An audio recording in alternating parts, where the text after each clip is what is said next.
Welcome to the Nola Experience podcast. Raw, honest, relatable experiences that help us grow. Are you subscribed? If not, what are you waiting for?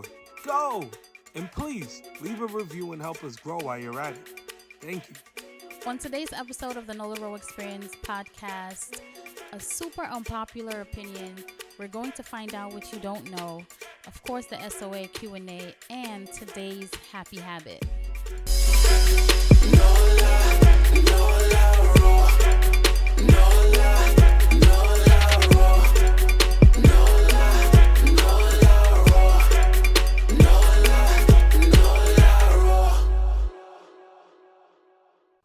Okay, so I know a lot of people are not going to like this because you've been hearing a whole bunch of different things. As a matter of fact, no, let me pull that back in. You've heard one specific thing. You've heard things like, it's not my business what people think of me. What people think about me, it doesn't matter. And a bunch of other things that are similar in nature. Well, unpopular opinion, don't come for me. I care what people think. And the thing about that is, I think we are so afraid to admit it. And the wild part about that is, as much as we are walking around saying, I don't care what anybody say, it shows. It's always pretty obvious when somebody has an opinion about you, somebody makes a review, or somebody says something that they don't like or they like. You feel elated, you feel upset, you feel frustrated, you disagree with them, you argue with them. So as much as you're saying, I don't care what people think, your reaction to people's opinions end up showing that you do in fact care. And I want to be the first person to say, listen, it's okay. Let's pull ourselves out of this way of saying that we are into a certain thing and then our actions disprove that, or our actions don't match, or our actions are different. So here's the thing. It's okay to care what people think, especially when you are, let's say, for instance, an entrepreneur, business owner, right? Companies are constantly asking you for reviews. Companies are constantly asking you what you think. We want feedback. We want to know what your experience was like. Why do you think that is? They care what you think. It's important how people affect their environment, right? It's important how you affect your environment. So if I walk into a space, okay, so have you ever had this? You're going through life, you're perfectly fine, you are seeing things a certain way, and it's not until somebody comes to you and they're like, yo, I think that what you did there, it was disrespectful. Or I think that what you did there was phenomenal. Or what you did there, it made me feel a certain way. It made me feel bad. It made me feel good. It's important to you. That's important to you. That feedback does something, right? You want to know that when you affect your environment, that you're affecting it in a positive way. You want to know that when you step into a room, people are happy that you're there. You want to know. And the purpose of this conversation is honesty, being honest, and kind of starting to shy away from this thing in our culture that we do where we keep saying things, but our actions don't match. So this is one of those things that we can reconcile. Let our actions match what we're actually saying. And what we're saying today is we care what people think. As a business owner, if you go into a mall, you open up a store, and there are thousands of people who come to that mall, you're going to want to know what all of these people think about your products, right? You're going to put out digital surveys. You're going to put out little pamphlets that they can fill out different ways, because you want to know if you are meeting their expectations. You want to know if they're going to come back, because as a business owner, you want your customers to come back. That's the whole point, because it's about the bottom line. Now, in more personal relationships, if you are, let's say, in a romantic relationship and Your partner is having thoughts about you pertaining to maybe something that you did. You want to know what that person thinks about it, right? Don't you? You want to know what they think. You want to know what your mom thinks because, again, like I said before, sometimes we view our actions, we view our attitude, we view our energies a certain way. But it's not until somebody says something that we get that extra perspective that can help us refine and be better. So I think it's fine to care about what people think. But here's the part, it doesn't mean that you need people to validate you. It doesn't mean that you need validation from everybody else. At the end of the day, you get the last word. You get the last say into how things are ultimately going to be for you. Ultimately, you're the one who gets that say. You don't need other people to tell you, hey, I don't like that you are wearing purple all the time. Stop it. That's a whole different thing. We're not talking about that. We're talking about using what people think to benefit you so that you can benefit the world. We're constantly talking about making the world a better place. But we don't care what people think. Seriously, we don't care what people think. You want people to care what you think. You have an opinion, you have ideas, you experienced something, and you want to give feedback about that something. You want to put your opinions out there. You want to give feedback. You do. You want people to care what you think. Therefore, you have to care what people think. But we're not using what people think to alter our lives. Every single time a different person comes with a different opinion, you change. Oh, I don't like blonde on you. No, we're not talking about that. I like blonde on me. You're going to be fine.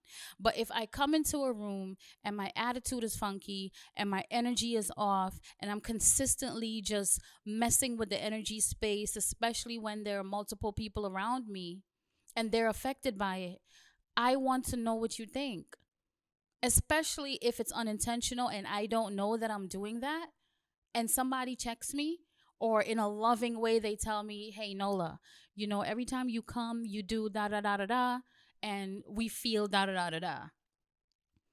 That's important. It doesn't always feel good. It doesn't always feel good when people tell you that you're doing something that's affecting them in a negative way, but it's important to know, because I'm thinking you want to improve. I think you want to get better. I do. And that's why you're tuning into the Nola Experience podcast, because we're all about experiences that help people grow. I would love to know what you guys think about this topic, though. Like, what's your opinion on this? I care what you think. Email me at talkwithnola@gmail, talkwithnola@gmail, and let me know your opinion on this, because I care what you think. I care what people think. I care what people think because I care how you feel. And if I can improve in any way to better affect my environment or to offer something better to people, that's how I'm going to know. But am I doing it because I want to know if you like my body today, or if you like my makeup today, or if you like the way I dress or anything like that? No, we're not. No. We're not talking about the way people think about who you are at your core and the things that you love to do and your hobbies. We're not talking about those things that is really not affecting anybody else. We're talking specifically about the things that you do that affect your environment, especially in personal relationships, especially in business. So I care what people think, and so should you. Okay, so let's find out what you didn't know. Because y'all really think y'all know everything, but I bet that you didn't know. All right, first of all, let me say this before I even get into it. One day, my son said to me, Mom, did you know that complete silence could kill people? And I was like, what is he talking about? This just sounds so weird, but Pharaoh is always coming to me with all types of facts, right? He somehow knows all of these random facts and he's always offering them up. And but it's really cool though, because I don't know most of these things. So I started looking into it. And guess what? Guess what I found out? All right, listen to this. You wouldn't be able to tolerate the quietest place on earth for more than 45 minutes. Silence may be golden, but too much will drive you mad. In Minnesota's Orfield Laboratories, there's an anechoic chamber that is so quiet, the background noise is measured in negative decibels. The room's founder, Stephen Orfield, said that not only can you hear your heart beating and sometimes hear your lungs, you can hear your other organs moving around. I think that probably would be creepy as hell if I was in that room, right? But those who have entered the space have trouble standing up due to the fact that humans use sound to orient themselves. So if you've ever heard that you need your ears to balance, this is really what it is. I remember learning this growing up, that you need your ears to balance, but I didn't really know that it's because we need sound to orient where we are. And that this just makes me feel like we're way closer to nature than we originally thought, right? A lot of times we will pull ourselves away from nature. We're going into nature. You are nature. And the fact that you can't even stand up without being able to detect where sound is wild to me. So, anyway, that means anyone who spends a little time in the room needs to be seated, but they won't be there for long. According to Orfield, the longest anybody has ever been able to tolerate the extreme silence is 45 minutes. Mind blown. I bet y'all didn't know that. Did y'all know that?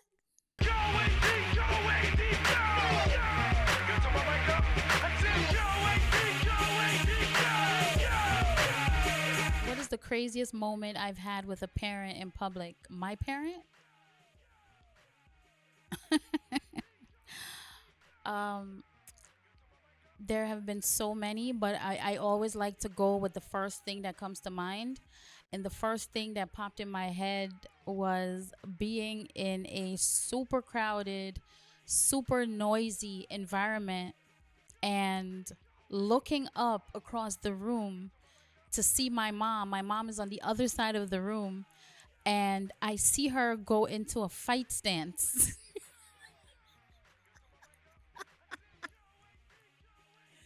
I see her go into a fight stance. You know the stance where you kind of turn to the side a little bit, you open up your legs, you put your fist up? Yeah.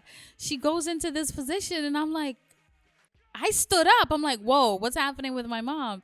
So I teleported to the other side of the room and kind of just stood next to her to see what was going on. But I don't recall if anything actually popped off, but I do remember that moment so well, only because I think it's hilarious. Just seeing your mom like getting ready to fight somebody. I'm like, why are you fighting? 50-year-old lady at that time. Yeah, so that. Would I have more fun being the hero or the villain?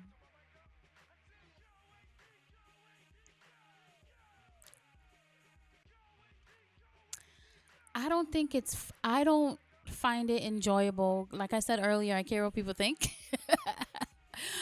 I don't find it enjoyable to be the person that everybody's afraid of, everybody hates, everybody despises.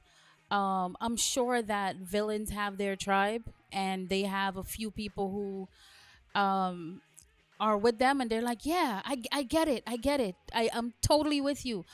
For me, I would have way more fun making people feel good, actually bringing joy, bringing benefits, and making people's lives better. And I think when you think of villains, you sometimes think that you're really out there turned up doing the most. You can turn up doing the most in a positive way too. So, yeah, I'll be the hero.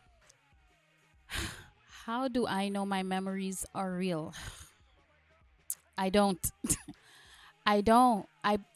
Yo, we're going to talk about memory a lot during this season because I've been learning so much about memory, and I'm so disappointed in the role that memory can play in our lives. And you don't always, you know that your memory is real. What I should say is you don't know how much of it is true.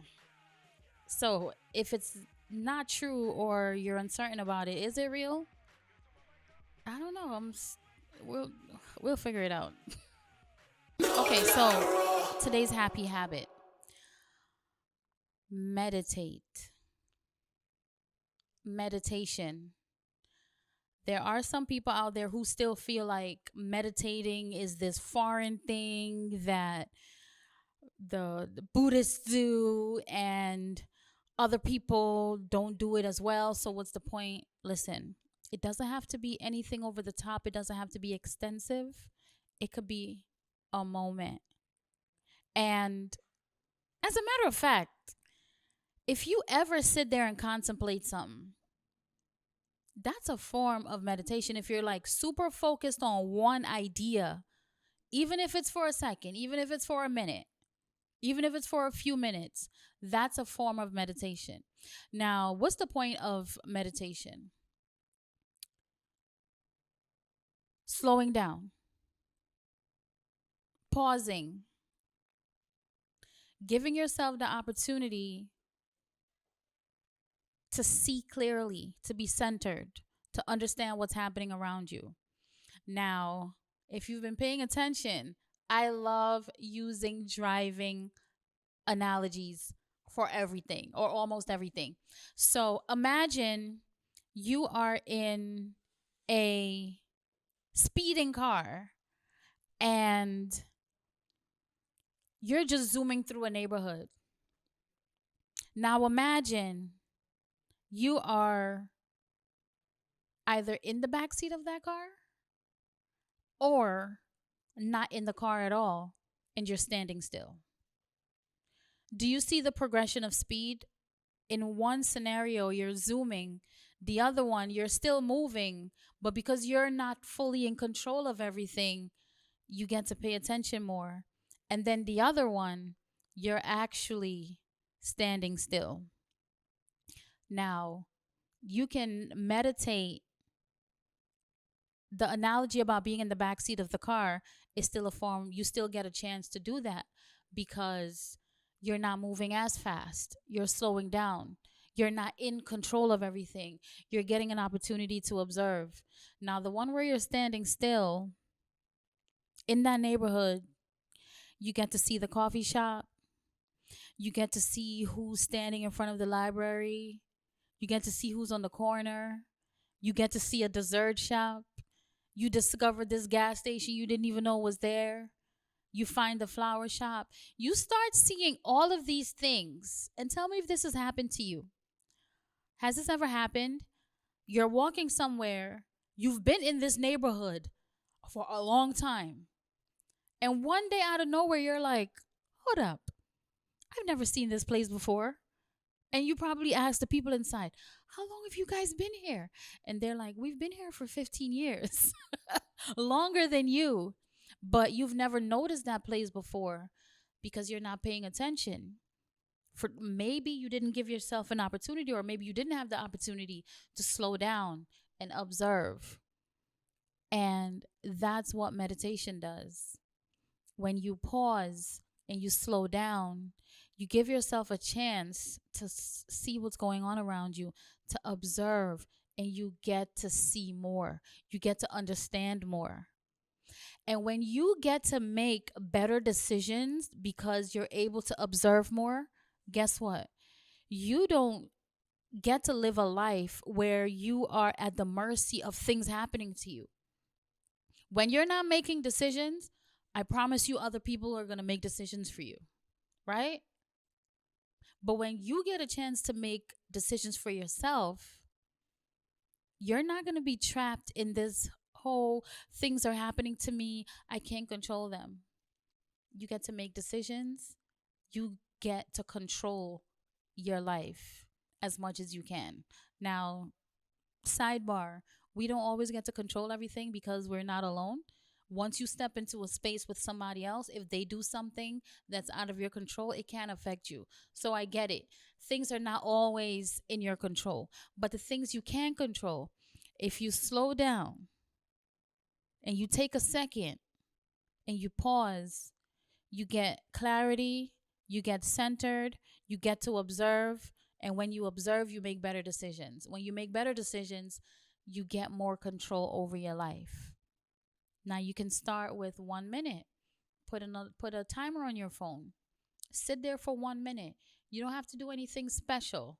All right? You can just lie down in the bed, stare at the ceiling. You can just stare into the sky. You can stare at a wall. You can look outside and just look at people. But don't get carried away with what's happening, because that's not why you're doing it. You're doing it so that you can just get centered and focus and think and observe and make better decisions. Take it up to 2 minutes. Take it up to 5 minutes. Take it up to 10 minutes. Take it up to 15. Take it up to 30, an hour. Before you know it, you can probably sit there for hours meditating. And this is a happy habit, because once you are in control of the things you can control, you feel better. You feel more joy. You feel happier. Check it out. Try it. Thank you for tuning in to the Thenolaroexperien podcast. Created and hosted by Nola Rowe. Produced by Take Action Media. Theme song by Mr. Melee. Sponsored by The Hills Restaurant, Brooklyn, New York. Listen to us on all podcast platforms and follow us on social media at the Thenolaroexperien podcast.